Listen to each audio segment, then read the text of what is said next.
Yes, yes, yes. Thank you, thank you, thank you. Welcome to another show. Welcome, welcome. Welcome to the show. My name is Warren, a.k.a. Pod A&R, and this is the 404 Creators Podcast. My name is Levert, a.k.a. Leverticus, a.k.a. Sweet Dick Willie. All right, today we got a guest on here today, so let's go and have our guest introduce himself. All right, my name is Cortez Anthony, a.k.a. Cortez Anthony. There you go. There you go. That's a perfect a.k.a. And who is Cortez Anthony? I don't know. Well, I don't know where we can start with who is. I'm a Leo. You know, that's my sun sign, and everything else is. So you believe in astrology? I believe it plays a part. Yeah. Yeah. Yeah. So what are your attributes? My attributes, I'm usually very confident, a people person, very engaging with people. I like to succeed. And as far as beyond that, you know, I sometimes people think I'm funny, you know, so we'll go with that, you know, and everything else just kind of falls into place. That's what's up. Yeah. So, like, as far as you mentioned it being funny, so you have dabbled in stand up comedy. Would you say you dabbled in it, or is your career path, or I'm saying, what would you say? I say it's somewhere in between. I more than dabbled in it. I did it for 2.5 years. Yeah, so that's it's more than dabble. Yeah. But it's not absolutely my career path, though. It's something I very, very much enjoyed to do, but I don't believe it was a passion. I'm not here chasing the dream like a Cat Williams or a Kevin Hart. God bless those people, but right. But for me, that's not what's going to be the end game for me. So how did you find that path? Was you always like the funniest dude around, or what? You know, I think it happened a few years ago. Just coworkers kept telling me, like, hey, man, you should do stand-up comedy. And there was this other guy who was a stand-up comedian named Neil Arsenault who got me into doing stand-up comedy. He just said, hey, why don't you just try writing out a joke? Mm-hmm. You know, and I think the first joke I ever wrote about was James Bond. James Bond. James Bond. And the first joke I had about James Bond, the first joke I ever had to write was about James Bond, and it was about how much he would be throwing dick around in his movies. You know? Some people would go to see Bond movies for action, you know. And oh, damn, R.I.P. Sean Connery. Right, yeah, and Daniel Craig, and, you know, and people would be going around, you know, he'd be jumping from train to train, he'd be punching people, you know. And I thought about, what do people really want to see when they see a Bond movie, you know? And throwing that dick around. And most people want to see Bond throw this dick around. How well is he going to throw this dick around? Who's he fucking? When is he fucking? Where is he fucking? Yo, didn't he even have a movie called Octopussy or some shit? Octopussy was a movie. Wild. Yeah. That was wild to be able to get away with that shit back then, yo. Because it's weird that you would think that, like, they was way more conservative back then, but nah, they was wilding back then. It was all about fucking and free love and shit like that. This was the 60s, you know. I mean, isn't it still like that though? Yeah, I think it's more conservative now. Think so? I do, because I mean, you're living in a world right now where you have to be very, very careful with your words now, and people are just like Sean Connery. He did an interview, I think back late '80s, maybe Barbara Walters, and he was talking about how he no longer hit women with a closed fist, you know, and he laughed it off, really? And he was only going open handed from that point on, you know. I mean, yo, like you said, rest in peace. You know I mean, it makes sense because you don't want to leave no marks. No. I mean, Ike Turner showed the world how not to leave no marks. Wow, that's wild. Yeah, really now. That's crazy. And Connery was, you know, I mean, this is a man born in like the 40s or something like that. You know, it was a different world growing up for him. You know, right. And mashed potatoes and meatloaf wasn't ready. You know, I mean, yeah, a little backhand. He gonna wind it up. You know. Yeah, that's some wild ass shit. So as far as your comedy, do you feel like like COVID affected it, or was it more of you kind of stepping back from it? I think it was a little bit of both. COVID definitely shut things down around the country, around the world, hell. But I think when I got out of it, because I did so many things during COVID that it opened my eyes to other avenues in life. I started becoming a mechanic over at a foreign car shop with, you know, BMW and Mercedes.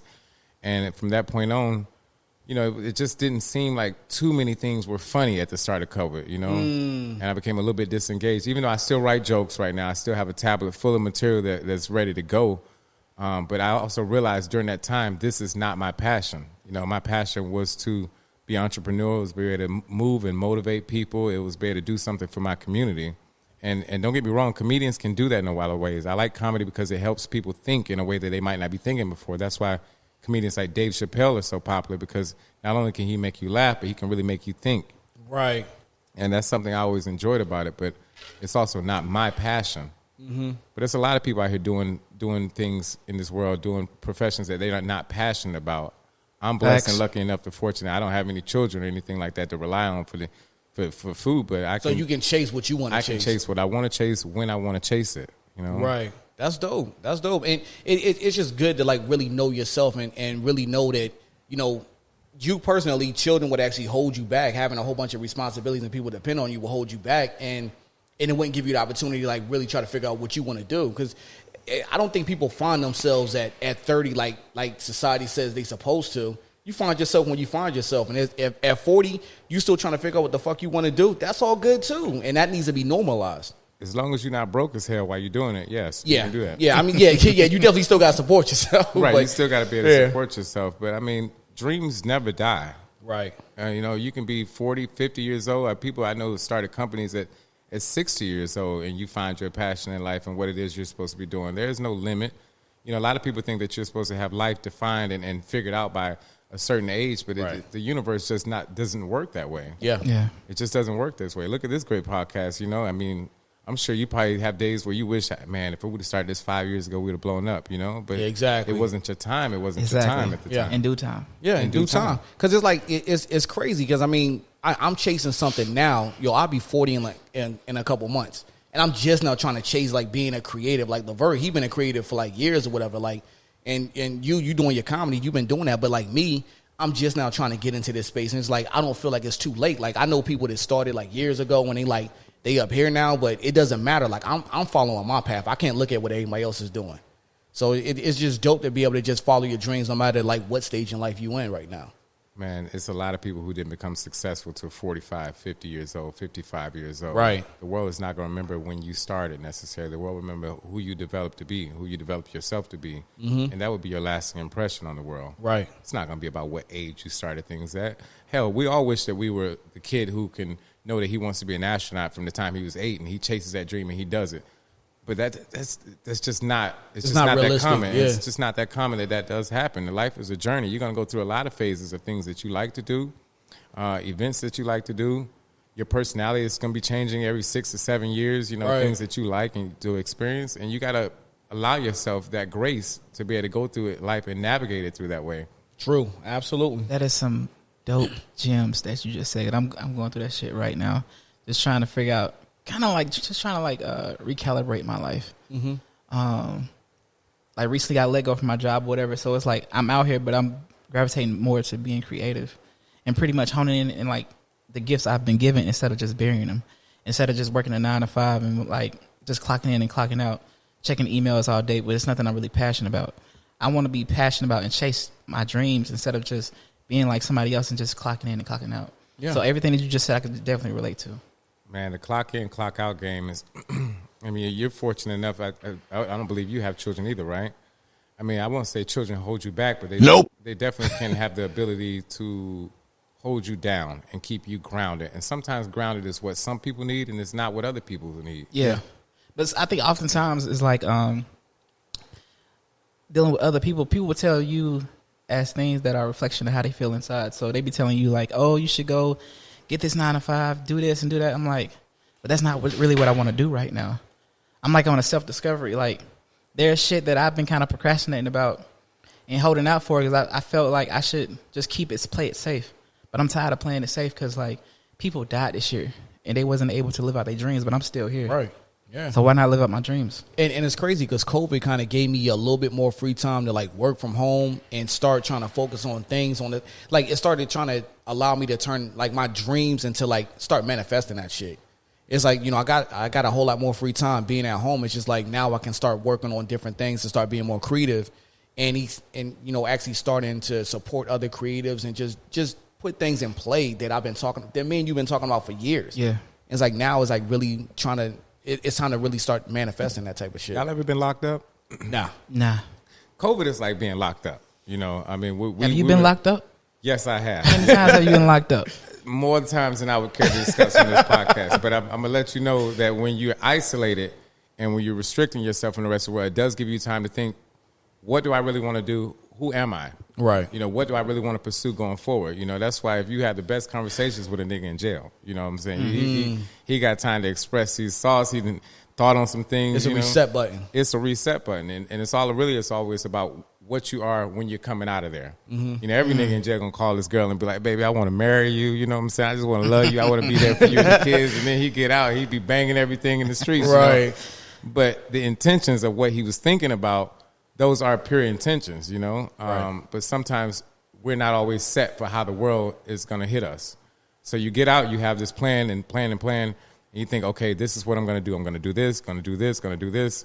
And then the world gives you a different hand than what you thought you might be been getting. Right. And then you have to adjust, you know. But it's us as men, we have to know what we are, who we are, and then we have to go out and project us onto the world, not have the world project their fears and their losses and their anxieties to us. Right. You know, and a lot of times we get caught up in that, but you have to be stable in who you are. Yeah. Yeah, and I think one way of actually doing it is keeping the right people around you. Like, if you keep people around you, like grounded, you know, keeping you from excelling and actually reaching your dreams is one thing. But if you keep people around you that kind of build and are trying to follow the same path, I think that's an amazing thing. And that keeps you, you know, moving forward. It's great to build a team around you. It's always about who is around you. It's best to build yourself around people who are in pursuit of goals. Right. You know, a lot of times we always think, oh, I need to be around people who are rich if you want to be rich. You need to be around people who are following their passions. Right. Never chase money. Right. If you do the right things, the things that you're supposed to do, money will always follow us. Yeah.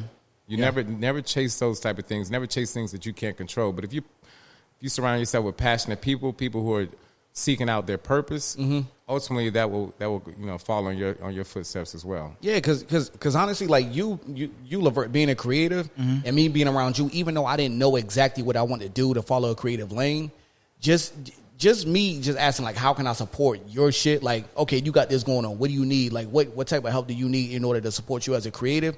That started getting me to thinking about a whole bunch of shit. Like, being a creative may not always be.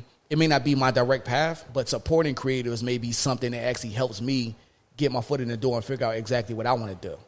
So it's you know, even if you don't know exactly what you want to do, be around the people who inspire you, and I think that helps out a whole lot. Man, you're absolutely right, Levert. You are creative. You always about the ambiance and about setting the right mood and the right man, and bringing I'm just sexy chilling. back and shit like that. I'm just chilling. But you know, I'm just like being a creative. Like it's about like expressing your vibe and putting it out in the world. And it's like, be you, always be you unapologetically. So don't care about anybody's opinions. As long as you're setting your own mood, setting your own vibes, putting your energy out there, and being authentic to yourself, that's the only way you're going to do yourself justice. Because even if you get out here and try to create shit that everybody else creating, but it's not really you, always gravitate to your soul and what you have inside. Yeah. So that's what I've always been about.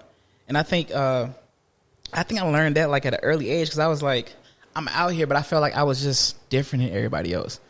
But I felt like I was straddling the fence because I wanted to please other people at first. Then I'm like, no, I just want to be selfish right now and do my own thing. That was my whole life up until maybe 5 or 10 years ago. Always about not wanting to offend people, wanting to please other people. You want to be everyone's friend, or you want to kind of make everyone laugh, and eventually you get to the point you're like, man, fuck these people, dude. Because they don't really add no value to your life. I really kind of told you, like, I'm like that at work. Like, I've been at my job for like 5 years, and I'm still kind of in interview mode. It's just like, you know, like when you get in and you kind of code switch a little bit, and you like, you don't really want to say anything, and you kind of change your voice a little bit.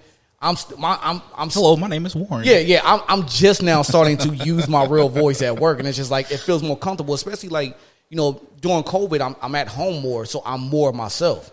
What do you do? I do IT work out of college. Gotcha. So it's like when I get in there, I'm just like, this ain't me. Like I remember myself being at home and being comfortable. It's like I get in here and it's just like I loosen up a little bit more. It's just like nobody notices the difference. It's like I should have been doing this the whole fucking time. Right. Like, it's okay for me to loosen up and be myself and be a little rough around the edges like I am most of the time. I don't have to, you know, code switch every time I go into the office. So COVID is just opening up a whole bunch of shit for me. And Warren is a real black ass name like that. Like, you know, like Is it really? It's not a name. I think so. I mean, when's the last time white guy you heard Warren? Warren G. Harding, the president. Like Warren now has been since the last 30 years. It's been this DJ be Warren G. Yeah. Like, I think that's kind of taking it over. Kinda, you shouldn't it's like two Warrens. It's Warren Buffett and Warren G. And it's just like those are like two different sides of the spectrum. And you look closer to Warren G. You don't right? Yeah. I don't Buffett. resemble Warren Buffett that much. I'm trying to get them pockets. I'm trying to get my pockets a little bit closer, but yeah. I'd be happy to get Warren G pockets at this point. Yeah, Shit. exactly. Let me get $15K in the I bank. know. Yeah, I know he got something right now. But yeah, it's just I think COVID. I know COVID is a tragedy for a whole lot of people. But I think everybody can look at it a certain way and try to use this as a pivot point, like a reset point, exactly. And try to figure out, because a lot of people lost their jobs during COVID. Yes. And it's like, don't you want to get to a point where, including the president? I'm so fucking happy. Oh my God, I almost forgot about that. Yo, I'm not saying I had anxiety over it, but I was like, it's basically whatever happened is going to happen. And I've been telling people for years, when it's time for his ass to get out there, whether he loses the election or not, fucking Trump ain't going nowhere. And I'm still waiting to see what's going to happen, but he's going to kick and scream the whole fucking way out there. I don't think it's about Trump literally going anywhere. I think more figuratively, he's not going anywhere. That what he represents, the people he empowered, the people who felt comfortable and close to him are never going away. It's like the Confederate flag. The Confederacy lasted 4 years. And here we are 155 years later. That's it has true. went nowhere. It has went nowhere. And I feel the same way about true divine, the real Trump supporters. They aren't going anywhere. They're going to hold on to those values, hold on to those ideals, hold on to, believing that the world is against them. Every time they don't win, somebody's cheating, or everything's rigged and everything's scammed against them. That philosophy will never, ever die. It'll never die. Not in our lifetime. Nah, it's not. It's not going anywhere. It's not going to go anywhere anytime soon. I just don't know what they're holding on to. It's so weird that Donald Trump, I guess he's a billionaire. I don't know what his real pockets is, but he's proposing to be a billionaire. Yeah. But I don't understand how he's supposed to be the symbol for poor people. I just don't get it how they raise him up to be. Is it an aspirational thing? Like, what the fuck is it that makes him the symbol for them? I think what people, and I'm just going to try to put myself in other people's shoes, there's a couple things people really, really gravitated towards when it came to Donald Trump in 2016. One, he was a white male. Let's just call it what it is. You had 8 years of a black president. 8 years. Donald Trump was going against Hillary Clinton, and, they called her Killary. But Donald Trump has had scandals going back since the 70s. But he's also been a person who has been unfiltered. And there are a lot of people who wish that they could be unfiltered, too. They look up to that type of thing. It's freedom in that. Right. That motto. And he's always had the freedom to say what he ever wanted to say. He's always been rich ever since pretty much the time he was born. Right. And I think a lot of people gravitated towards his no filter. In fact, he was a white male. There are a lot of people identify with that. But, he's been saying some disgusting shit for a long time. Yeah. And it's just weird that it's like shit just never caught up with him. Like, you just can't cancel that motherfucker. Like, even right now, it's like you just can't. Like, with all the stuff that came out when he was running for president, 4 years ago, with the fucking grabbing people by the pussy, like all that shit is just like every time I watch something like that come up, I'm like, that's it. That's the thing that's gonna stop him. And nothing ever stopped him. When he said grab him by the pussy, the reason why I didn't take so much offense to it is because we've all been around men and heard way, way worse than grabbing by the pussy. And also, there is some truth to the fact that when you are rich and you are a star, a famous celebrity, you get away with a lot more than the average common man would get away with when it comes to women. Yeah. You can say things, you can do things. The only rich white guy I can think of in the last 50 to 100 years that something's caught up with has been Harvey Weinstein. Right. Damn, I forgot all about him. Yeah, shit, everybody has. But it's just weird because I don't know. Like, it's just odd for me because it goes against everything that you've seen. Like, okay, I know people had scandals. I know no fucking president was squeaky clean. But for us to hear this stuff, though, for us to, like, see tapes of him talking like this, it just goes against everything that we act like. You know, we act like the president's all squeaky clean and shit like that when they, you know, going up for election or whatever. But it's never the case. But we actually seen this. Like, you wouldn't hire this guy at Walmart. Like this guy, he could be your boss. Like, he would get fired. Like the day you find out that he said all this shit. Like, there's no way he would pass his interview. You're right about presidents not having scandals, though. Ronald Reagan, in a call in 1972, 73, when he was governor of California, referred to Black Panthers and black people as niggas. Bill Clinton had tremendous amounts of sexual scandals before he entered office. Before he got in office, yeah. Before he got to office. George Herbert Walker Bush was coming off of the Reagan presidency with Oliver North and his scandals. George Bush Jr., we're not even going to get there, you know what I'm saying? Barack Obama kind of had the squeakiest, cleanest background until you did a little bit of digging, but he didn't have any sexual scandals. He didn't have any scandals against humanity. He didn't have any housing discrimination scandals or whatnot.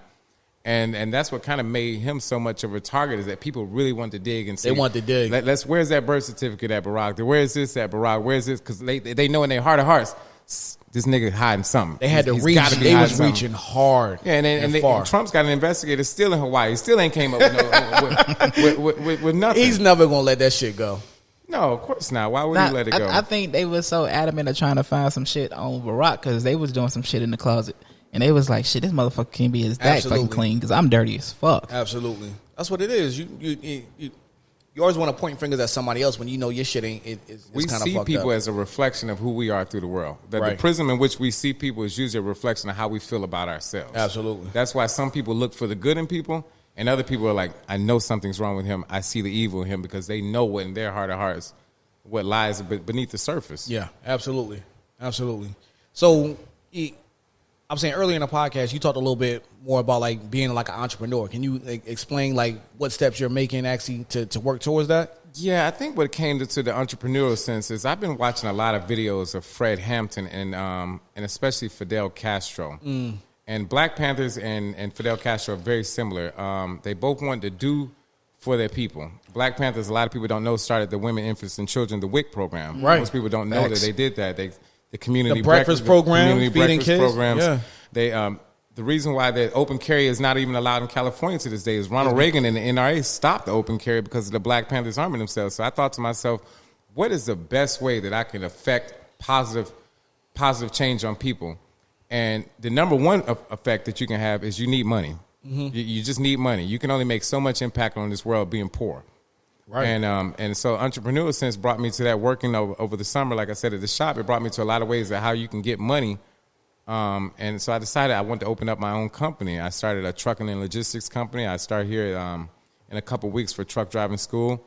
The idea is to, buy myself a big rig truck. One of these big rig trucks are probably worth about $400,000 a year in gross revenue and income. So I decided the first step to helping people is you do need finances. It's just like any other presidential election. You need money to make things possible. Right. And another thing is I want to be able to have positive change on people and positive influence on people.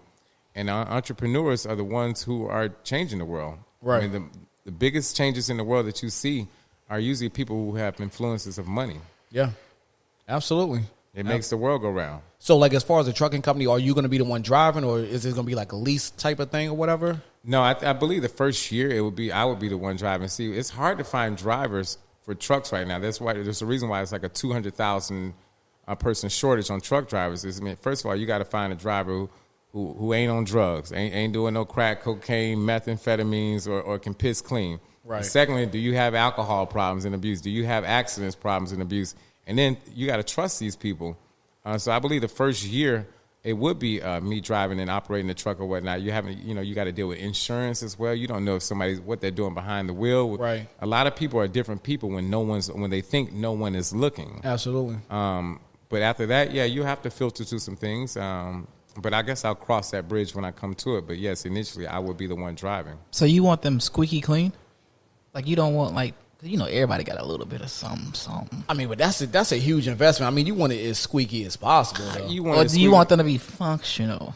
I don't want them to be on methamphetamines on the road at 3 a.m. driving your truck. Yeah, that's right. But what if this help me out, man? It's going to help me to stay awake for these 20 hours. I need this. You need methamphetamine? Yes, you do need methamphetamine to stay awake for 20 hours. I never had it, but I'm just, maybe, like some people, they like when you function and when it comes to like marijuana or whatever, I need to relax a little bit. Not saying me, but I'm saying some people need just a little bit of something in order for them to get through their day. My problem, I guess, is with methamphetamine. What happened to just good old crack cocaine? You know what I'm saying?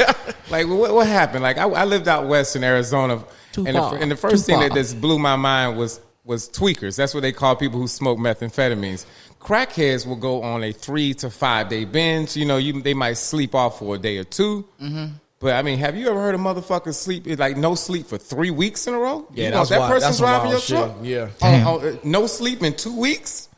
No, methamphetamine. But is if the work is getting done, I mean 2 weeks no sleep, dog. shit. But Oregon just made all drugs legal. They decriminalized. Yeah. Which Let me be means clear, decriminalized. It's like small amounts are okay, but that's what happens with white people. You know, I mean, when their people are on drugs or whatnot, let's find a way to circumvent the law. Let's find a way to vote this out. Let's find a way to help our people. Right. When we were on crack cocaine, it's a health crisis. Yeah, it's a health crisis. They're victims. If there's anybody outside of our community, it's a health crisis. Right. But it's a criminal act when our people are on drugs. yeah, when black people and that's would an just issue. get caught with a little rock, you know, you had people getting locked up for 5-10 years for one crack cocaine rock.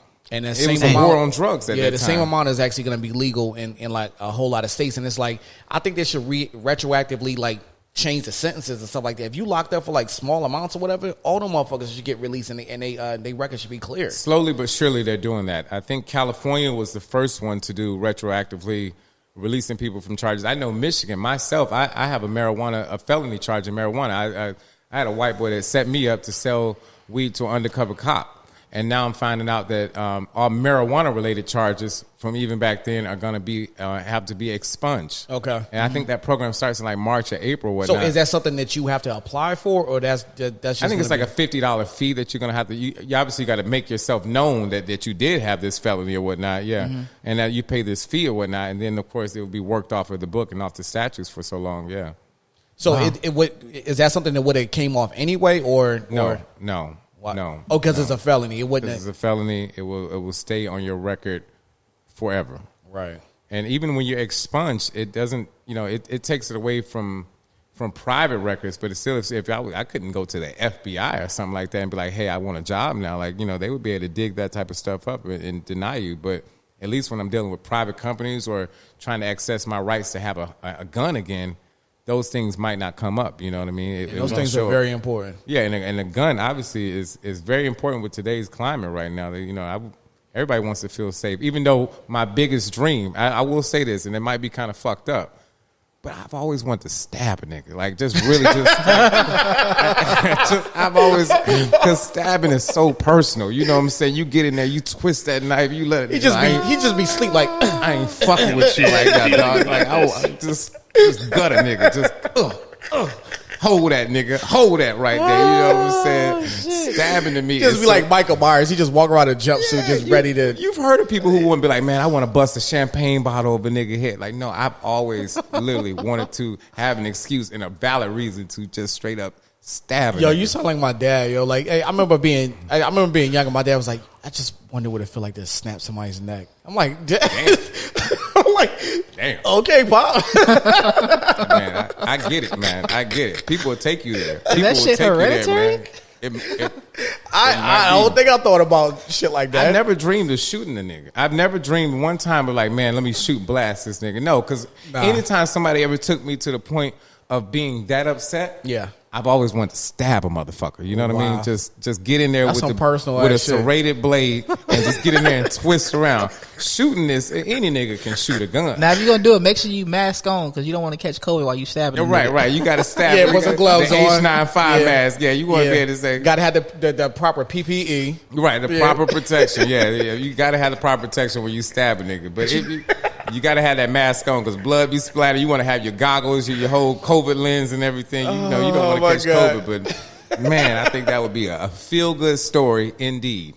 I mean, I think it'd be better if like he was like Scorpion or something. Like, get over here instead of like getting up close. Like, I can stay over here, but I can stab you from over here. And not even stab, just shank a nigga. You know what I'm saying? Just like hold that and watch a nigga bleed out. You know, just man, what a dream, the American dream. So, were you like in Chicago like recently, like within the past 6 months to a year? Detroit is where I kind of grew up. Where adolescence is in Detroit. Wow, that sounds kind of similar to that Juicy Smollier type of story. He had like one motherfucker was trying to, you know what I'm saying, hang him and shit. But the Juicy was way out of pocket though. Juicy talk about he had people screaming MAGA at him at 2 a.m. in the shop. Yo, he made up the most wild. Yeah, where's he at right now? Juicy in some alley looking for a Subway. In a Subway. Right. Yeah. I went outside my crib in the blizzard looking for a Subway sandwich. Nigga, I don't even know no Subway open at 2 a.m. Yeah, I don't want Subway ever. Not at all. No midnight. Or 3 o'clock in the the morning. 3 o'clock in the morning. Man, Subway. I mean, it's different though because he was looking for a foot long. Yeah, he really was. He was looking for a foot long, all right. Yeah, Juicy. Yeah, he was definitely looking for a foot long that he type wanted of night. keto. He just wanted the meat and He was cheese. looking for a $5 foot long. That's what he's looking for. No bread. I just want the meat and Just cheese. meat and cheese. They put some mayo on it. Fucking Juicy. Just saying. God. Juicy, man. Yeah. Shout out to Journey Smollett. Right. I was just thinking about his sister. God Shout out bless to her. Journey. Let her carry the Yo, flag. I love she you. on fire, bro. Hell Yeah, yeah. she carrying that flag for the Keep family. Juicy right now. away from you though. Yeah. Man, Juicy. Are they close? They close, right? They brothers and sisters. Nah, I mean, shit. I mean, not that all don't brothers mean and shit. sisters is That close. don't mean shit. Me and my Yeah. brother, we're not. We never had beef, me and my brother, but we're not close either. You know what I mean? Like I call saying, him what's a the couple age times. difference? 15 months actually.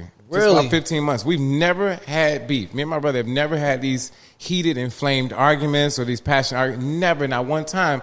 But he's just a completely different person that lives in his completely different And world. that's so funny that you say that because me and my wife was literally just talking last night because I have two sisters. I have a sister that's like 17 months younger than me. Right. And then I got another one that's like 10 years, almost exactly 10 years younger than me. And I'm super close to both. Well, I don't live in the same state as them, but like we talk all the time, whatever. And like me and my sister that's like right behind me or whatever. Me and her was like best friends up until like we was like 13 or 14 years old. And I was telling my wife, I'm like, if she was a boy, we'd have been fucking like almost inseparable. I'm like, because if we was this close, and I'm a boy, and she a girl, whatever. I'm like, we'd have been way closer.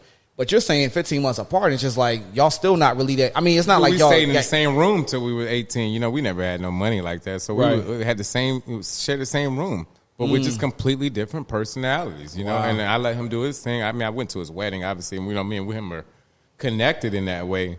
You know, if it's a big life event, reunions, I'll and be blah, there, blah, blah, kids I'm gonna be and there. shit. Y'all don't like And call ain't- each other or and ain't no- anything? I call my brother. Once a year? I would say I call his daughter, my niece. She's about 5 years old. I probably call her more often to check in on her, and I check in on my brother's wife a lot because I know she has to deal with my brother. You know what I mean? But Hold up. Let's backtrack a little bit. We had a little therapy session. So you say he's different than you. In what ways is he different than you? I don't know. See, he's a Scorpio. I'm a Leo, right? And I knew he was gonna hit us with that. Yep. And he's because I was about to ask. he's more of a quiet, reserved, introverted person. Mm-hmm. I'm an extroverted person. He's really, really, really smart, very intelligent, but does not like to express that. You know what I mean? And I'm the opposite. It's just I can't describe it. Like we have different interests. Like I love to watch sports. And growing up, I cared about chasing women. Growing up, he never gave a damn about a football or basketball team. He never cared about chasing any women or whatnot like that. It was just completely different people. And like I said, I've never had any animosity with him. I can't recall an argument or some type of fight I've ever had with my brother. We never had thrown fists at each other. Never. But sometimes it's just you just grow up in the same house with just different spirits that are aligned in different ways, you know? And I still love my brother, and obviously he's got a wife and kids, and if it came to the point, I would die for my brother. I really would. I would take a bullet, not maybe a stabbing, but a bullet. You want nobody stabbing you? Not no stabbing, but a bullet I would take for my brother because I love my brother and I want my brother to be able to raise his children. I want him to be able to be there for his wife. I don't have those things yet in my life, but I would absolutely sacrifice anything that I have for my brother. but we just don't communicate that often. I probably call him about twice a year. You know, usually you try to hit him up on his birthday, and usually sometime in the middle of the year, something like that. You randomly, you know how you be looking through your phone sometimes, it contacts you like, hey, Like, let damn, I ain't hit me him up in a call while. this Damn. person. Yeah. Let me call this person, and I call him. Yeah. So Now, are you on the same state? Is he in Georgia too? he's in Michigan. He's still in Detroit. Okay. I've tried to get him to come out of Detroit. I mean, Detroit was hit hard 10, 12 years ago. It was like 30% unemployment. You know, I tried to get him to say, hey, man, you know, come out here to Arizona, man. It's the economy booming. You know, the weather is always nice, you know.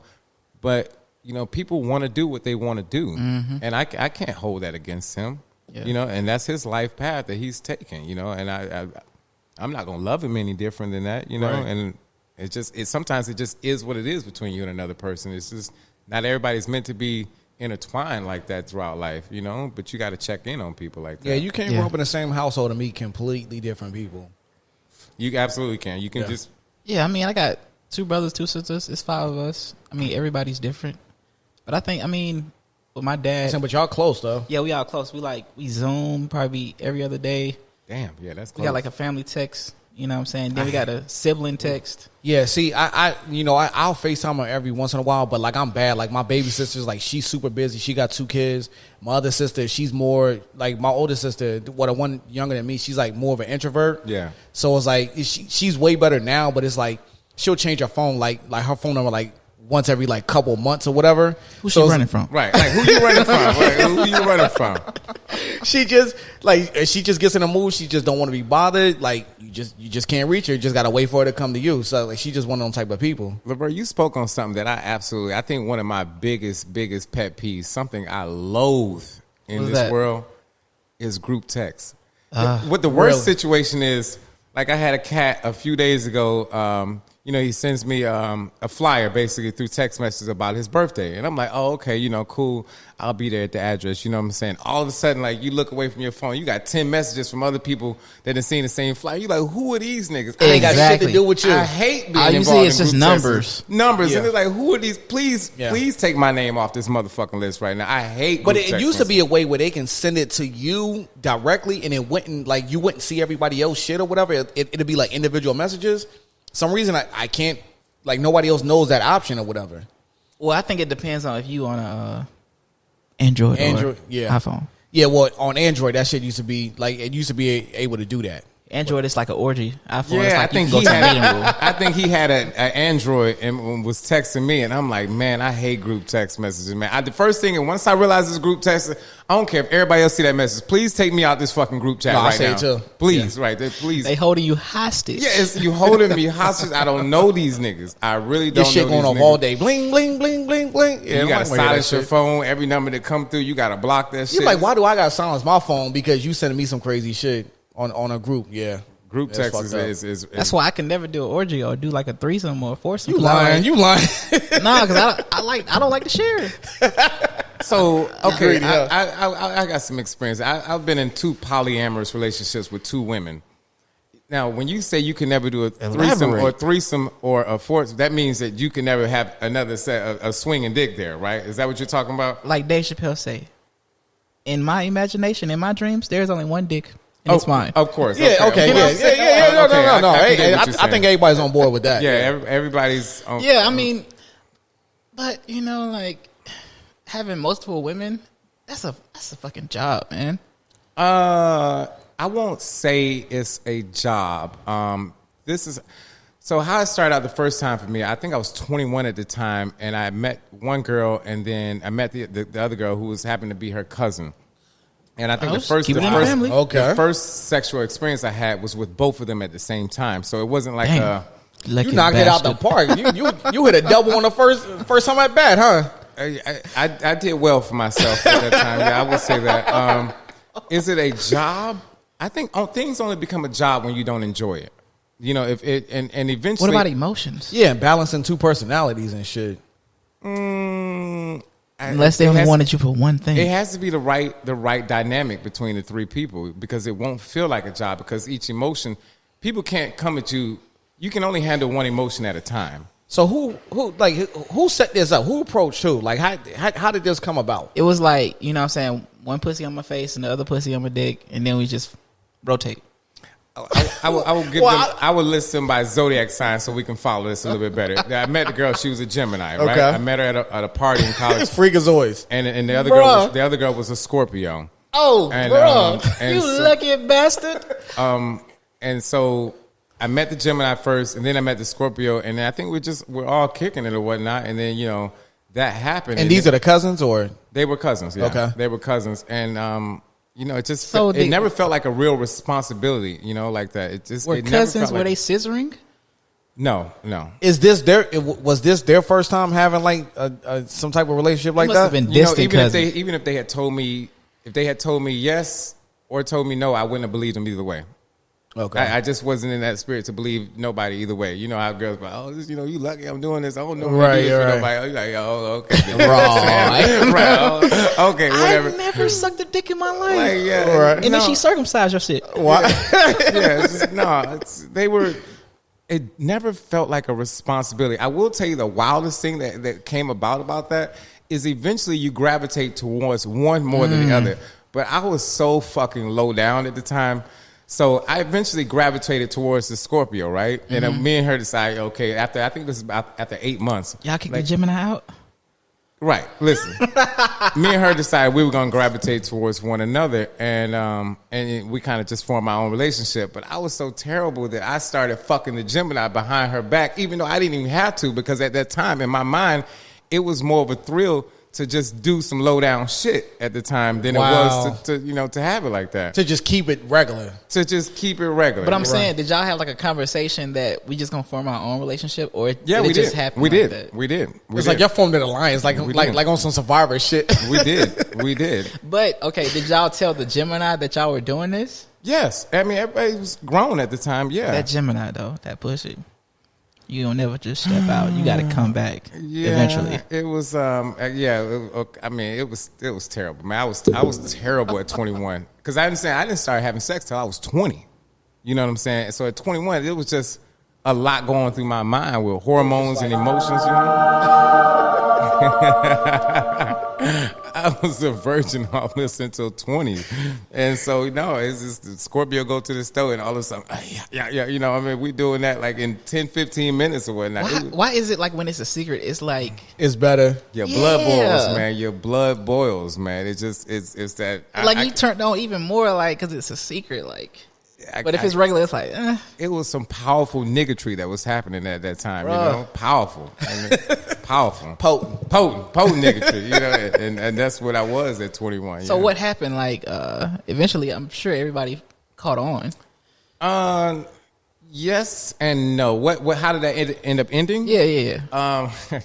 Believe it or not, I cheated on both of them for another girl that stayed an hour away. But this girl Niggatry. was absolute gorgeous. Niggatry. Absolute. Boy, you was a flat savage, out, boy. Flat out gorgeous. She opposite was another Gemini. But I actually, See what I say? but so I went to jail. This is how it came to a head. I went to jail and I Came to a real head. I ended up getting locked up for like a year, right? Wow. And so when I went to jail, I released, certain materials that I had because I'm like, hey, I'm gonna need you to call my mom, call so and so, da da da da. And she came back to jail one time to visit me, and she's like, so who is this bitch Amy Harris that's on your, you know what I'm Damn, saying? he dropping names. Who is this chick that's on your business log? Like, who is this? And she's like, this person keeps calling the phone too, you know what I'm saying? I don't know what's going on, And she was like, so, what Shout is out Amy Harris. Right. Yeah. And she was like, what are you going to do about this? And I've been just like, I'm just going to leave both of y'all for her. It was Wow. because I think Did they come visit you at the same time? the girls? Yeah. No. At that time in Michigan where I was at, you can only have one visitor at a time. Okay. Unless it was obviously a child or something like that. But Okay. one adult visitor could come at a time. Yep. That's how it was. And I dumped This motherfucker got and I dumped both of them. his gears is turning right now. He's getting so many fucking I'm ideas. Like, chilling. maybe it ain't that I'm bad. chilling. But eventually, I think I realized at that time that it was better it was easier to just deal with one woman emotionally.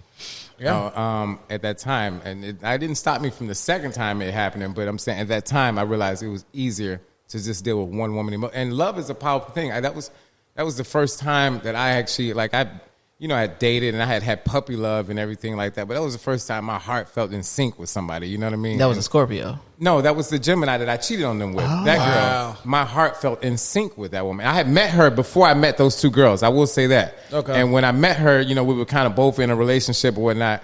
And then by the time I had met her again, you know, she had, you know, broken up with her boyfriend, you know, and I was in the mood of lying and cheating. So, you know, obviously I didn't give a fuck, you know what I'm saying? So, but yeah, it was such a dynamic. You only come across these type of things once, 2, 3 times in a lifetime type of thing that I just could not let that go. And it wouldn't matter if it was 4, 5, 6, 7, 8 hoes at the time or something like that. I would have left all of them for her at that time. And that's exactly what I did. Damn. I'm jealous. Nah, man, don't be jealous of that situation. You know, Lord, send me. I was only able to do flock. that because I could afford A flock? Send me a flock. A flock. I could afford it at that time. I am ready. I was selling 15, 20 pounds of weed a week at that time. Damn. Just another thing when you deal with two women, you better be financially prepared more so than emotionally or mentally.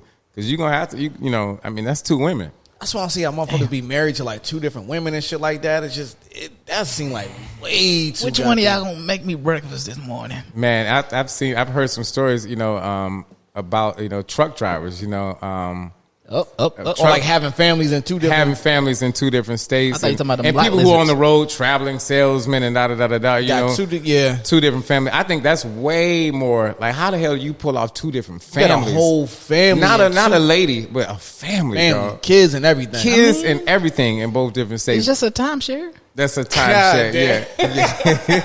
Yeah. I guess. Yeah. I don't. You know, when women be like, you know, they be like, this your pussy, you know, like I be like, oh, okay. Okay, you know, like this, I know a pussy is a least only option. Least only option. It's not a lease to own. A lease to upgrade. A least only option. You don't ever think that you own that pussy. It is With an not option, with an option to buy. No, there's never. There's not even no option.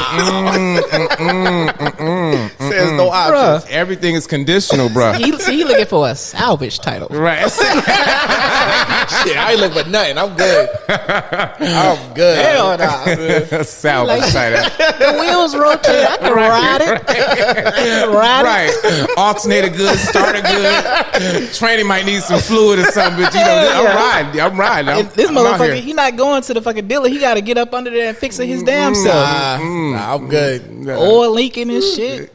You know, you got to put in a quart every damn day just to get that motherfucker I'm a ride. quart low. Like, what the fuck? Just, for Hell real. no. He said lease to own or to lease to buy. Boy, stop. Stop. Lease only. Boy, stop. Hell no. Oh man, you funny for that. Yeah, it's a lease. Insane. I do not even. I've never even once in my life asked a woman like, "Oh yeah, whose pussy is this?"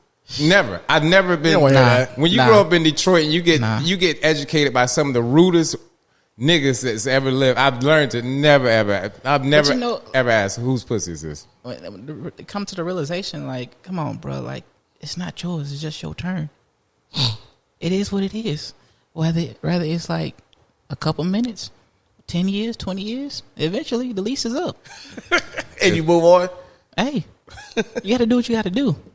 I mean, even I've never been married. Obviously, you know. I mean, I hope to be soon. I know a very, very special woman that I would like to be.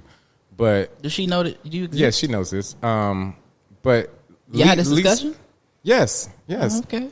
But leasing is, you know, I don't ask whose pussy is or who, you know. No, I don't. It's yours, baby, right now. Right now, I don't set myself up for that type of mental failure.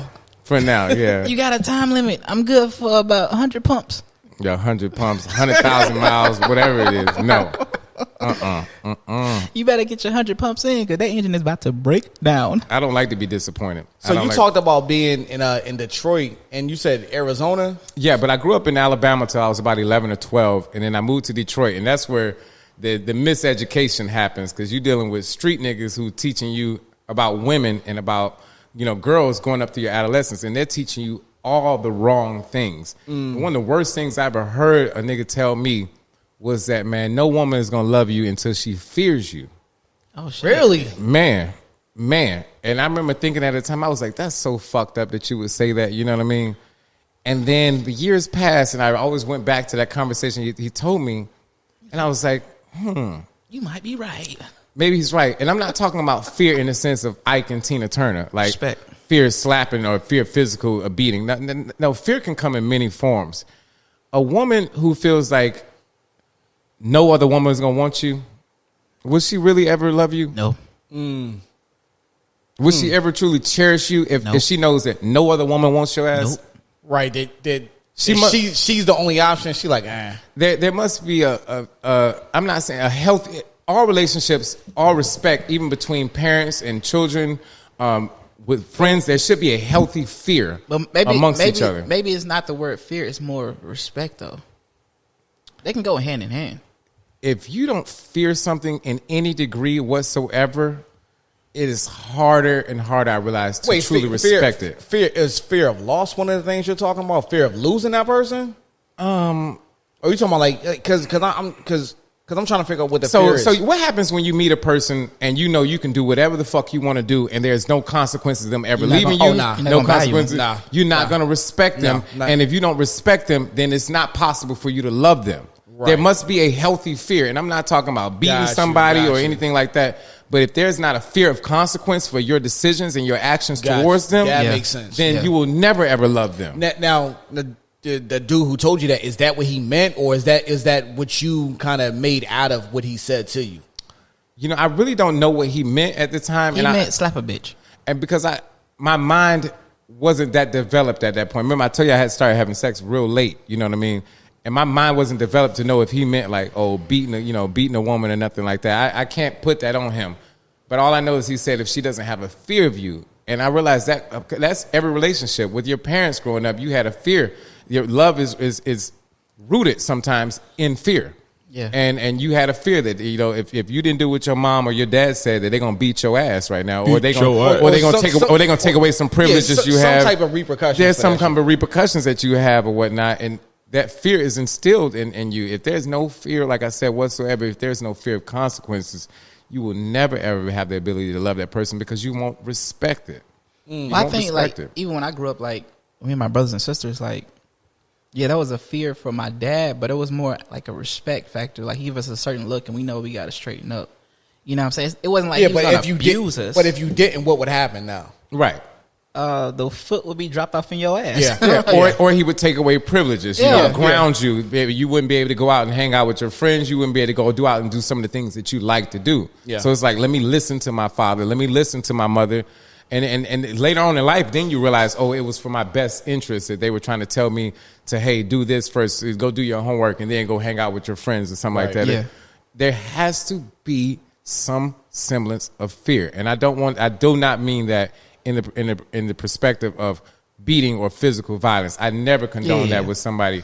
But if there's no fear there, there's no love there. Yeah, because like if you got a good woman and there's no fear of losing her if you do the wrong thing, right? That's what it is. It's a problem. Like you won't really respect that relationship if you feel like you could just do whatever you want to do. What happened when you just fuck around, you trick around, you fucking all this hoe, and she's still like, I love you, I'm gonna come back to you. Your love for her will never grow. It's kind of like when you go get groceries or whatever, right? And your parents always say like, you want to go to McDonald's, you want to go to Wendy's or like some fast food joint, right? And your parents always say, we got food at home. We got McDonald's at home. But you don't respect the food at home. I want to go get what I want. I want to go buy what I want. So if that's going to be already readily available, I'm like, I'll eat that shit when it's like the last resort. Right. Exactly. Same thing with a woman. Like if she going to be open like that and let me run her down like that, it's like, it's not really what I want. Right. Let me go get what I want. I hit you up on 3 a.m. on a Thursday or some shit like that and see what's good. You know what I'm saying? Nah, it'll be like a drought. You know what I'm saying? Like a 3-week drought to a 3-month drought. And you be like, fuck it, I can always go here. And I didn't play with myself too much, and it's like, I want some feminine attention, and then I'll call you up. You want that divine energy that the woman presents, but there has to be a fear, because there has to be a fear that if you don't do the things that she wants you to do, that she's not going to put up with your shit. Yeah. Period. Because if she's always putting up with your fucking, your dirty drawers and all your mess and your dirty laundry. My shit's immaculate. Right, I'm sure of that. But I understand what you're talking about. Like, you dropping some dope gems. Yeah. Dope gems, It man. just has to be. That's with parents, a child. That's with you to your cousin, you to your brother. You have to have some type of fear of retribution, even with your family. That respect is rooted in some type of. You can't go to your brother, your sister, and talk to them reckless or some type of way. Why? Because you know that if you did, they would ostracise you. They would be like, "We don't really mess with Laverne like that no more." And you know that might hurt you though. Shit. I think They would. I think everybody knows me by now, though. I think it depends on your relationship with your Right. family too. If they know that you can come with some reckless ass shit, but that's just him. Bottom line is, if there's no boundary set, then Yeah, you're gonna run loose. but there's only so much you can do. Yeah, right? yeah. Like you really haven't really hit the threshold. Like you might say some crazy shit, but you haven't did anything to harm them now. No. I mean, it's at the Emotional or physical. At the end of the day, it's all about that fucking respect. Yeah, we joke and we say shit. I mean, families no family is fucking perfect. But at the end of the day, if you got a strong knit family, we can go through shit, but we always come back because we gravitate back toward each other because we love each other. What's Right. the psychology says that there are 3 things that people need. 4 things. So you go food, shelter, water. Those are the first 3 things that they say that you need. You know what the 4th thing is? Love. It is a sense of belonging to a community. That's We all have a sense of wanting to belong to a tribe or a community. That is the 4th thing that you really, really, truly need beyond food, shelter, and water. You want to feel like you belong to something. And you would do those things to adhere to being a member of that community. So how do you feel like introverts fit into that as far as belonging? Like, do you feel like they have the same sense of belonging, or they just value it in a different way? I think they might value it in the same way, but how they value it is the same, but just how they express it might be different. Right. Yeah, I mean, an extrovert like me can openly tell a friend or a loved one, "Hey, man, I love you. I want you to take care of yourself." An introvert might do it in a different way. They might be like, "Hey, be safe on the road," or "Hey, I got you a sandwich. I got you some food for your day to work." They might not say these physical words that I might say or whatnot, but they might do show the things and through their express actions. it in a different way. Right. Or, hey, I got you some mints. Take 2. I really care take about 2. you. Take 2. I want to be around you, but I'm tired of your fucking breath stinking like They'll that. just ease it your way. They'll push it to your way. I learned a long time ago. If somebody ever offers you a mint, take it. Every time. Every time. Every time. Every time. Yeah. Don't let it be your grandma. Hey, baby, take 2 of these. Take 2 2. of these. Don't be shy. Take 2. Fuck you trying to say, Granny. Fuck you, man. Grandma. Right. You know they always give it to you underhanded, like on the side, like they give it to you underhanded. They're like, they want to put you on Front Street. Here, baby, here, Here take you go. this. These peppermints, man. Yeah, the yeah. Werther's originals on your Yeah. yeah. Uh-huh. Yeah, yeah. Little tappies. Man, I'm telling you, man. Always accept the mint, man. Always take the mint. Yeah. Always. So I don't know if it's I don't know if it's been more lately or we're just hearing it more like in the media, but there's been a lot of talk about like independence and like owning, like a lot of musicians, especially like Kanye, are talking about like owning your masters and like you know just owning your intellectual property and like you know coming into a space where we're becoming a creative. It feels like more important to like pay attention to that stuff. Are you watching and paying attention to what a lot more people are talking about, like as far as creatives, like talking about owning their masters and starting businesses and supporting black business? Are you paying attention to a lot more talk that's going on about that? I will say that I haven't thought this. If it was not for Donald Trump, I would have never got to the mind state that I got to now. And if it wasn't for COVID, I would have never gotten to the mind state right now. See, a lot of people looked at Trump and they had, you remember that Scarface scene when he was in a restaurant and he was like, "You need people like me." Yeah, so you can you need point the your bad guy, fucking yeah. finger and say, I'm "That's the bad guy." Yeah. You know? And I think with Trump, a lot of people looked for a reason to say, "That's the reason why my life was fucked up." But if you ask most people, like, how did Trump fuck up your life? They can't really give you too many answers like that. A lot, I yeah. learned that with Trump's presidency and how he did want to do some things for business owners, right? And let's be real, Republicans favor business owners. I realized that with the Black Panthers, for the El Castro, the people I spoke on earlier, you want to be able to control your own destiny. You do not want to continue your whole life to be able to clock in at a job Yes. that you do not like to do. Yes. And I realized entrepreneurial sense, doing things for yourself is the best way that you can provide for your community. You have to be in control. If you can control your mind, the things that you put into your mouth, and the way that you like put money into your pocket, you become more powerful than anything walking this earth. And it's just, I realized over COVID, especially because bartending.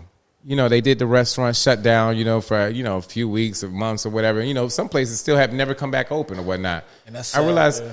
how do I become essential? How do I control my own destiny? And there's a certain path, and you have to be able to own and be in business for yourself. Right. You have to be.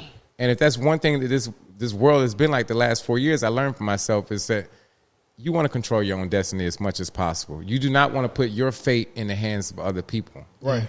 And that's what I've learned for myself is just do for yourself as much as you can. And it's crazy because like that's really one of the things I've been thinking about for a long time. Like even before COVID came up, like me and you had conversations about being in a job and becoming complacent. Like they don't pay me a lot of money, but they pay me enough to not bitch about it, and they give me a little bit of freedom, but not too much where I fucking wild out and do whatever I want to. So it's just like you like it. They paying you enough to steal your time. Yeah, and when you're in a situation like that, you're not really thinking about, oh, I need a side hustle, I need this. Like you're getting paid just enough to not bitch about it, and you got enough autonomy to not really complain. But it's like with COVID, it's like you see all these other people around you losing opportunities and stuff like that. You're like, you know, just like you said, I want to be essential. I want to make sure that I can't lose this. So your side hustle, your you know, the business that you start on the side, you want to make sure that you create something essential that makes you COVID free or makes you recession free, like as much as possible. I mean, shit happens, but like you want to try to make sure that you can move the way that you want to move, regardless of what, you know, any external circumstances. I've been like that with jobs and women before. And I'll say it like this. I've been with a job that paid well, like you said, not enough to bitch, but you underneath the surface, you're like, I can do better. But right. It almost be like, you got to fire me. I need you to kick me in the fucking back to get out that door for me to go out and be like, okay, why didn't I leave this job long enough? And I've been in relationships before where the woman's a good woman. You know, it's not anything that lights your fire, you know, your passion, but you almost like, please break up with me, bitch, so I can stop fucking breaking your heart right now. And you can go out and find better than me right now, and I can go find better than you. It's like, please break up with me. You know what I'm saying? I'm tired of showing you all the reasons why you shouldn't fuck with me right now, and you just keep holding on. You know what I'm saying? Like, please, there is no hope here. Yeah, there's no hope. Sometimes you need a push in the back out of a situation that is mediocre in order for you to become and ascend to a higher level. It's just that way. Yeah, it's just that way. I feel like he's preaching to me right now. It's just, like, please, for the love of God. Don't right. Keep do this me in for this us. job. Yeah. Right, please fire me. Yeah. Cheat. Do something, bitch. Do something where I can be like, oh, okay, fuck it, I'm out. You know what I'm saying? Ready. Right. I wasn't ready though. No, it's like both of y'all on the ledge. You like just somebody push me or I push you. Just one of us do some shit. Let's go together. You staying out there on that ledge, and it's been 2 years or 3 years or 5 years or 10 years. You know, like it's like some Jim Jones type shit. You know what I'm saying? Like, yeah, just out there. Just drink the fucking Kool-Aid, get it over. If that's with. what you want, you know. I meant Jim Jones, the rapper. The got you. Okay, yeah. I thought you talking about Jim Jones. Ain't no woman in this world you gonna be with 9 years and ain't gonna want to marry. Nigga, you been needing her to push your ass out the door. Yeah. She ain't never want to push you out the door. And I'm like, why Man, not? like, I mean, shit. Y'all done been together for how long? But I mean, that's what y'all want to do. That's supply and demand. If she don't demand nothing of you, you're not gonna. That is not progress. Just because no one is saying something. That does not mean there's no request that is in there. Like no woman wants to be with a man for 9 years and not have a ring on her finger. Well, and be married. Maybe it's like this. Maybe she feel like he's probably considered like a high value man or whatever, and maybe she feel like she can't get nothing better. It might be something like that. So they like, I mean, come on, like if a man come into your life and he see you like, damn, you been with this nigga for 9 years and you didn't get married. What the fuck you think I'm gonna marry you for? I'm gonna take you another 9. Right, or just not even 9 years. And then it's like, what if she demand me to marry her? And I'm like, bitch, please. No, I wouldn't marry you. No, I'm saying, do you ever see yourself getting married? I did. Oh yeah, damn, yeah. You did. Damn, what happened to them dreams, them hopes? I woke up. And what did you wake up and realize? What is about marriage that repulses you? No, I would never say marriage repulses me because I have a good, you know what I'm saying, example of marriage with my parents. But I always felt like I would never fix my mouth up to say I want to get married to somebody unless I see some similarities between me and my relationship with my parents. Because my parents been together since middle school. they got that epic type of love. You know what I'm saying? 5 kids, family, everybody's doing It trips well. me out every time you say they've been together since middle school. Yeah. So it's like the everything has really changed. When they grew up, they was in a small town down in Mississippi. Yeah. We got social media and we got all these fake options because not all these options are really options. Absolutely. And the thing is, it's like unless you have somebody that's genuine, it's kind of because I have some old school attributes that I learned from my parents and the way that I move. If I'm really serious about a woman, I'm gonna go talk to her parents and stuff like that. Right. And get to know the family. I'm not just trying to fuck around with the girl like for years and not really want to settle down with her. But I think I had to pause on like even just because I was in a relationship. I had to pause on even just being in that mindset because I felt like I haven't lived my life yet. And I feel like I need to progress more and do my own thing. And because I feel like when I was in a relationship, it kind of sucked all of my ambition and my creativity from me. I took a step back because I felt like I was just existing instead of living, doing shit that I wanted to do. So I didn't want to just go in a relationship and put all of my dreams. Because when you go in a relationship, you know what I'm saying, coming together, you kind of lose a part of yourself in order to make the relationship better. That is true. That is true. And when I was in, I was like, yeah, I can do this, I can do that. And I'm like, but the things we plan is not shit I really want to do. But it's also about what you focus mentally on. You might focus on, I'm losing a part of myself instead of thinking, there's another person who might meet that same woman and be like, you know what, I'm ascending to a higher level. I'm losing this part of myself and the part that I need to lose, and I want to gain to this part of myself. I thought about that. because I've been married for 13 years, and one of the things that I lost was the ability to do whatever the fuck I wanted to do whenever I wanted to. Right. And that was a huge part of who I am. But that wasn't the case. What was the case? thing was, I was thinking like that in the beginning of the relationship. Right. Like, hey, because I would come to him like, bro, like, I'm changing a little bit. I can make this modification. I'm like, I'm just moving different. And then I was like, she would come at me and question me about certain things. And I'm like, what you question me about is not even the way I'm trying to move. Or, for example, she was jealous of other women giving me attention. And I was like, no, social media and you crave that shit. No, not really. The only attention I craved was hers. But she kept on looking at other women instead of looking at me. Like social media attention or real life attention? Oh, yeah. I can understand where you're coming from. I've dealt and the with thing this is, like, I was telling her, I'm like, look, I'm an artist. I like to express myself, put shit out. It's not my fault. You felt like you were losing your sense of individuality. Like you would have to give up your individuality. Yes, but I would do that for a person who was moving on the same wavelength as me. I felt like I was giving more than she was at the same time. You feel like she was giving up her individuality? No. I felt like she was dictating shit. And I didn't see it at the time because I loved her. And I was like, yeah, this can make me a better person. But we get into arguments or whatever, and then it's like she'll do some fucked up shit, and she'll never apologize for it. Yeah, them apologies matter. Yeah. And I heard that women don't apologize. But fuck that shit. A nigga need a fucking apology, especially if some fucked up shit. And I feel like whatever we would go through, I was like, we can work this shit out. But over time, like, why the fuck am I apologizing? But throughout our entire relationship, I never heard one single apology from you. Right. It was like you was a fucking ice cube. And so I was like, why the fuck would I want to be in this shit? Because the thing was, I smiled every day. I laughed every day. And throughout the relationship, there was days I wasn't smiling. There was days I wasn't laughing. Oh, yeah. So I'm like, and then we developed, it was an attachment that I had for her.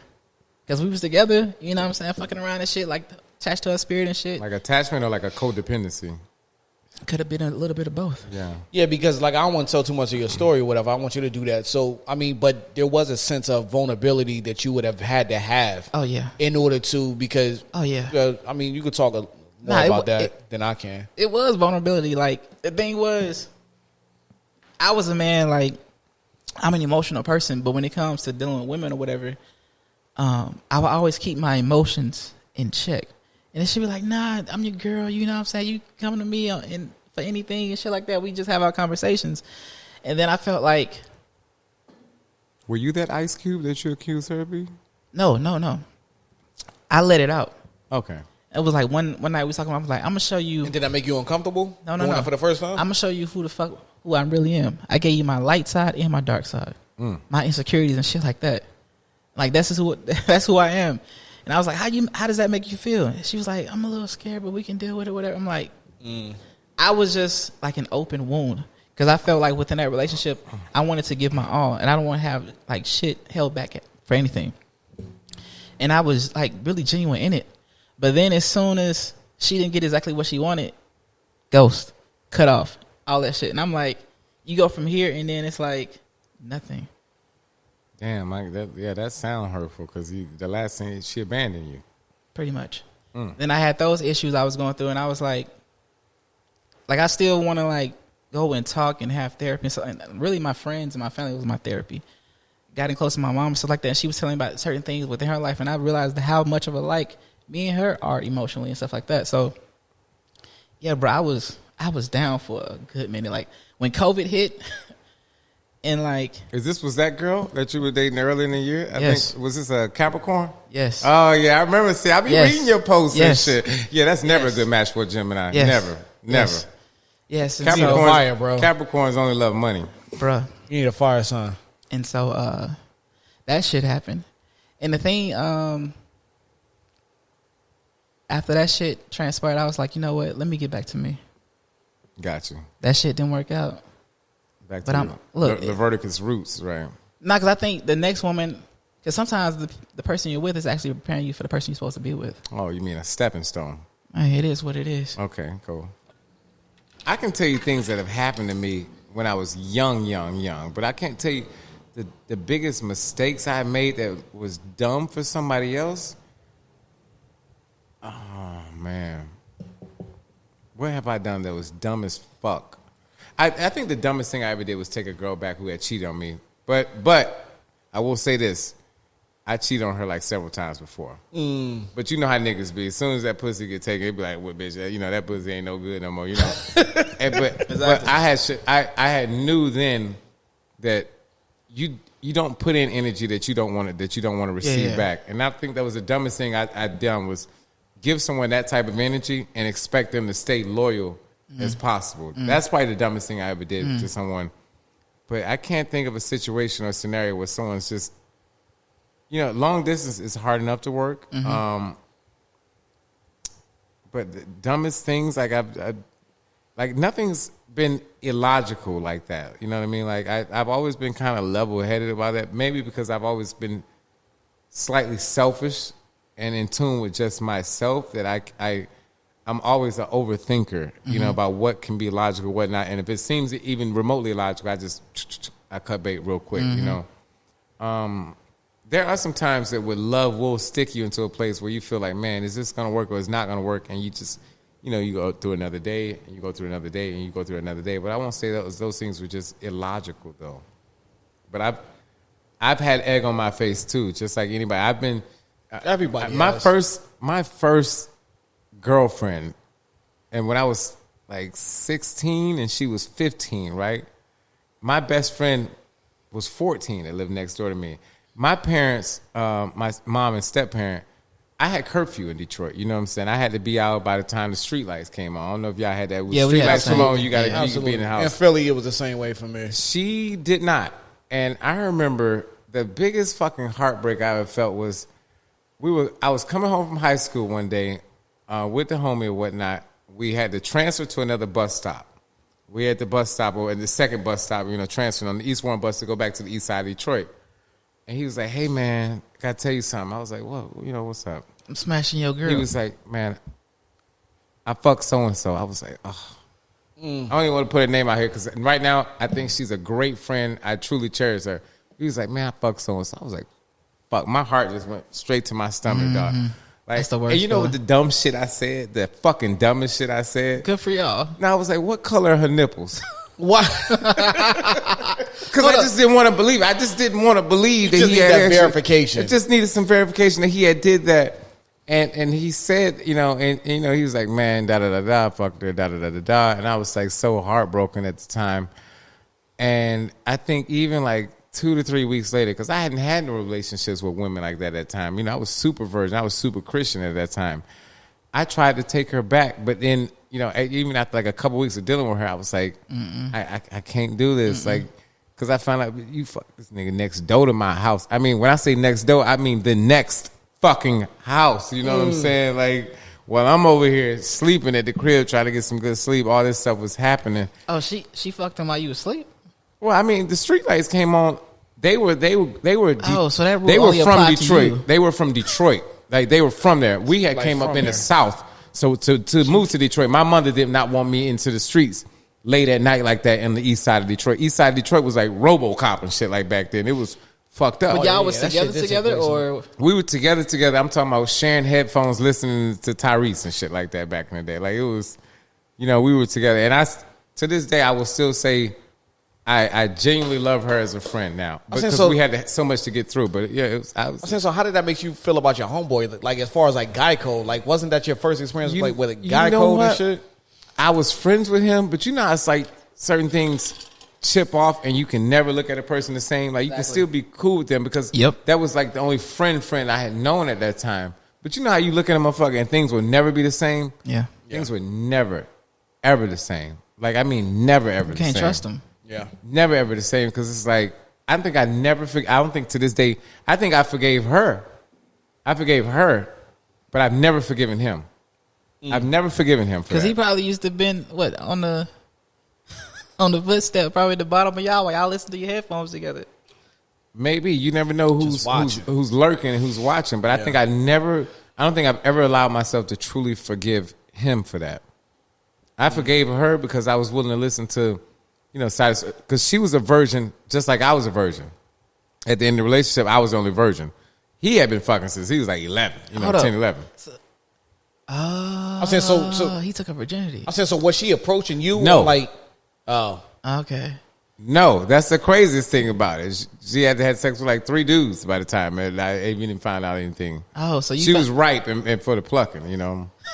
And I was just a simp at the time. and you she know. was trying to approach you on some shit, and you were just like, nope, you just passed on it. Dude, I was a youth minister at 13 years old preaching to adult congregations. Wow. Spat a rat, spoiled a child. And I was like, when I say I was into the church, I was into the church. So are you still She as was religious like- as you were before? No, I more so practice Buddhism now. I practice spirituality. I practice meditation. I like to go to the temple, you know, once every few months or whatnot to kind of recharge and refresh. But Or get your shit off. yeah, I didn't but get all this in dirty shit out Christianity, here. like no, this certain things aren't for me anymore. But I don't have anything against people who I think I'm more practice religion. spiritual than just Christianity. I'm saying, well, what does that mean to you? Because I hear people say that a lot. What? And I hear people say It's that they're certain more shit spiritual. I question that don't seem right in the Bible because something about me just don't feel right. I don't have all the books. Why they take books out of the Bible? Yeah, I mean, I look at myself like, And I it's think- like dealing with today's society, dealing with these Trump supporters and supposedly Christians, but y'all the biggest motherfucking hypocrites out The here. original Bible came out of Africa. The original Bible came out of Africa. Everything that is in the Bible, whether it's Jesus holding the lamb, whether it is every single facet of the Bible came from Africa. Every single facet of it. The original Torah, the book of Judaism came out of Africa. Every single book that you know that has to deal with religious scripture came out of Africa. But the thing is, I don't know what it is, but they mend and mold it to, I don't know, it's just something about that energy that's like, yeah, no, I just can't. you I believe can't, in this and this and this, but you hate people. Yeah, I mean, For the color of their skin and shit. for a lot of different reasons, I can't bring myself to be religious. I believe in God and shit. And I don't.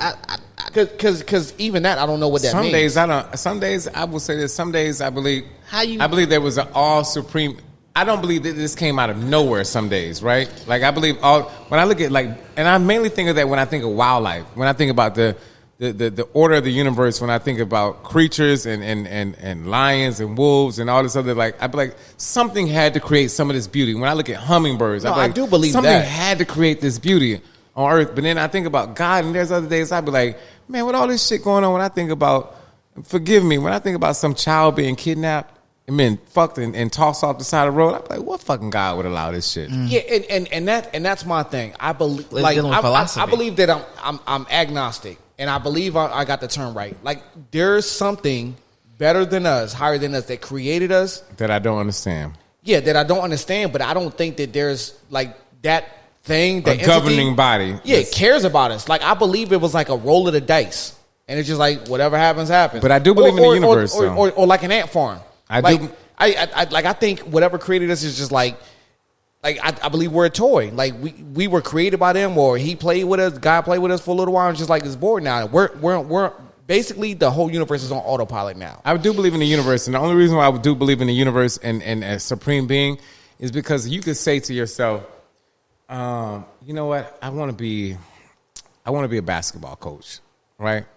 And throughout the next few weeks, the universe will plant yourself. You'll meet all of a sudden all these people that are involved with basketball. You'll meet people that be like, oh yeah, I run a day camp up here for kids and da da da da da da.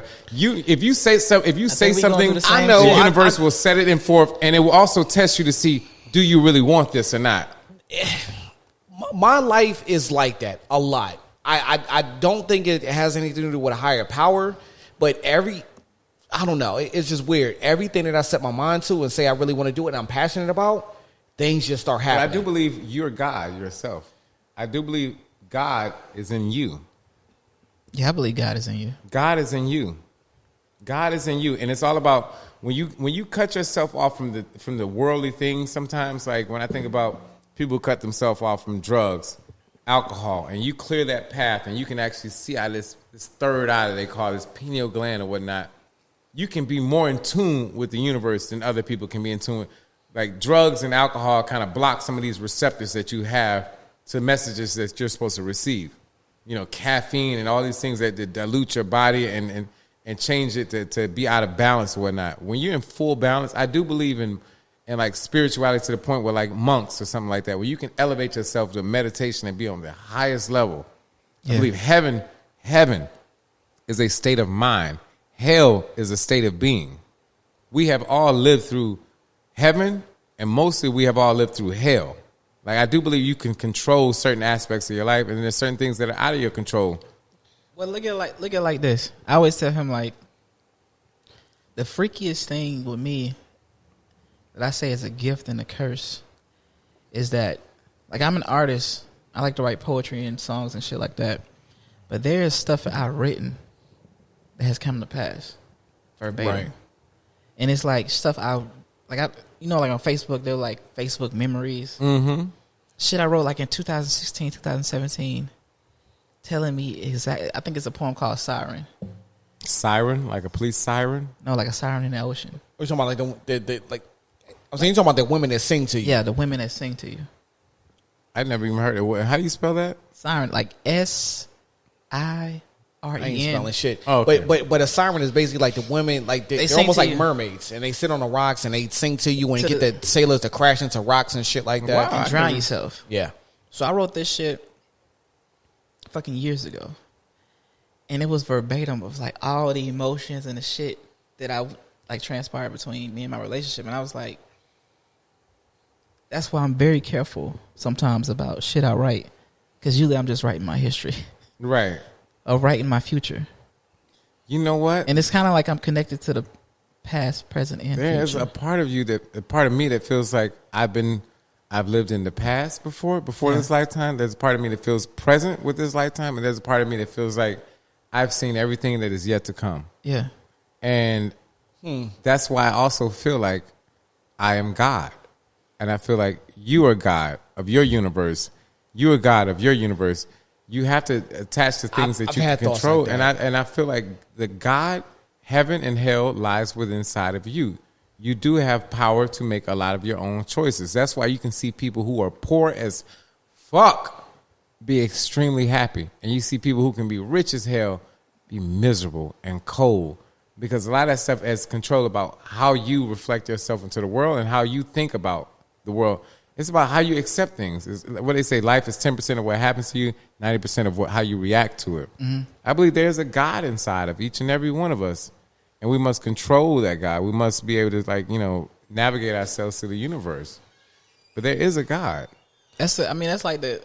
I don't know if when you die, you go up into the clouds. Like as Otis Redding said, I don't know what's up there beyond the clouds. I don't know about all that shit. Mm-hmm. When people be like, oh, I go there and Trump is there. Yeah, I don't know about all that. Nobody's ever really came back and said a damn thing about what happens. Nobody's ever came back from the dead and said, this is what happens when you die. Mm-mm. Maybe you get resetted. Or maybe like you see yourself flowing down in the toilet and then somebody flushes you. That would be the worst. That would be the motherfucking worst. That would be the worst. Nah, but like, serious, like, bro, like, I just vibe on a different wavelength. And even though all of this shit happened this year, it was a fucking roller coaster. Right. Roller coaster of emotions and shit like that, like dealing with COVID and life. But it just taught me, like I'm saying, like, you on your own journey, I'm on my own journey, gravitating to what you really want to do. Right. You know what I'm saying? Because life is short. We could be here today and gone tomorrow. Life is too fucking short. I don't think no one ever really dies. What, the energy is just the energy is recycled or some shit? Recycled. That's why I believe in. There's been documented stories of people who believe that they lived another lifetime and they've had documented proof of that. I don't believe anyone ever really dies. I believe your energy is out there. Energy never dies. NERD. No one ever really dies. It's transferred among the people, among the cosmos, but I don't believe anyone ever really dies. I refuse to believe that right now. Not until I have documented. I don't have anything to disprove it or prove it. But I don't believe anybody really dies like that. Your energy is out there. You might have lived a past lifetime. Transfers. It's just transferred. Yeah, I'm not sure. Like, I don't think I'm intelligent enough or insightful enough to actually really know what's out there. I live my life like moment to moment. Like, I have such a terrible memory. I can't even live in the past. Like, I don't even have enough energy and enough memory to like dwell on the past. But I do think about the future a lot. It's hard for me to stay in the present enough because I'm always thinking about the next step. Like, even with starting businesses and stuff like that, even with doing this podcast, I'm like, well, what's the next step? Are we going to start producing for other people? Are we going to be doing this? Like, what is this? Like, are we going to like make enough money? Are we spending too much money on equipment? Like, you have the power to change your own future, though. Whatever vision you have for yourself in the future can be altered by your own path, by you and your thoughts and about how you go about yourself. Like, I just recently quit smoking weed. There was times a couple years ago I thought to myself, why did I quit smoking weed? Because I lived in the clouds. When I say that, I was smoking. Dude, I wake up at 6 o'clock a.m. every day regardless. I would smoke and roll up a joint at 6:30 a.m., watch SportsCenter. Roll another one up at 9, 10 o'clock, take a nap at 11, go sleep till 1, smoke again at 2, smoke again at 6:37, and then hit half a joint before I go to bed at night about 11, 12 o'clock at night. I just can't be productive like that. No one can. But there was times where I thought to myself, even when I'm old, I'll be smoking weed. Even when I'm doing this, I'll be smoking weed. And now I haven't smoked weed in a few weeks, and I'm thinking, dude, you absolutely control your own destiny. It's ebbs and flows. You know what I'm saying? You might get to a point in your life where, you know what, I just want to relax a little bit. I just want to roll one up and blow trees. I'm not saying nothing's possible as far as coming back or not, but I just know you do control. Yeah. You can control what you put into your mouth. I've always said that. You can control your diet. You can control whether you do this or do that, whether you smoke or not. You can control certain things in your life that you can't control. And once you can control that, you can be a master of your own mind. What you put in your mouth, ladies. You control that. Right. And fellas. Right. What? You can't say no. You can't say no. Yes. You can clench your teeth up. You know what I'm saying? Like, you control all jawline like a pit bull, just right? Bite it up, damn. Like a red nose, shaking like a red nose, right? Oh shit! I swear, bro, we got a little bit too fucking personal on this podcast now. There's no such thing. No such thing as too personal. I mean, we like every podcast we talk about what we talk about. And I think this podcast is fucking going through a metamorphosis or some shit. Nah, but I don't want to put restraints on it because, like, honestly, like when I started the podcast, when I was doing it by myself, well, not by myself, I was working with other people. It was about electric skateboards. Like, that's what the podcast was about. Then we started talking about Marvel shit and like Lovecraft Country, but I want to have the autonomy to be able to talk about whatever the fuck we want to talk about. And I feel like the audience, like, you know, because the audience is real people, they want to hear some shit about movies. They want to hear about TV shows, and they want to hear about life shit, real life situation. Yeah. And how love can make you dumb as fuck. I love can have you looking up 2-bedroom condos in Hattiesburg, Mississippi and shit. What the fuck wrong with you, nigga? I'm like, Mississippi. Oh, let me hang up this phone real quick. That's some love. That's some love. Talk about. Let me go look up this. I got a bad feeling about this. Hey man, look. I'm not perfect. I'm not perfect. Hattiesburg. Nah, but everybody got these situations, but I think the thing is to grow from it. You know, if you run into a situation like that, you can't be bitter about it. You got to be like, with every situation, what can I learn from this shit? I'm so about that. What can I learn from this situation? Oh, I definitely learned. Yeah. No, but learning, but not making it bitter. You know, like not making yourself bitter about the situation.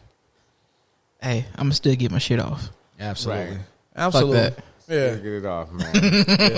it's important. Yeah, it's important to let go of some shit like that. You know, energy wasn't right for you. Nah, whatever, the you thing is, I put it in my art. You know what I'm saying? And maybe what I've written in the past is really my present and my future. Let's think about that. Yeah. Maybe like my past, my present, my future all collide at the same time. What if you can experience them all at the same time? That makes sense. That'll be some deep shit. But I swear, I've been before. And the best decision I made was not going to Mississippi. The best decision I made was staying in Atlanta and still being able to have my creative tether here, being on with you guys on this podcast and us doing our thing. And really much, I mean, this, like I said, it's just something about speaking is therapy. Yeah. You know what I'm saying? Having these conversations. Yeah. That's great. Yeah. All right. So I think that was a great show. We wrapping this thing up. Always a great show. Glad we had a great guest on here because I mean he Curtis, yeah. Anthony, boy. Yeah. You had some to real talk about a lot of shit, man. yo. A lot of real life shit, yo, and I appreciate that. Did we even look at notes? Nah, I mean, yo, honestly, my nerdy ass was looking at the notes, but I was like, shit, we fucking Let this flowing, shit yo. flowing. Yeah. Something about that flow, Thank boy. you. It's been another great show. I appreciate y'all tuning in. Shit's fun. Getting better and better. Getting better and better. Yeah. I hope y'all love it as much as we love it. We out. We out. All right.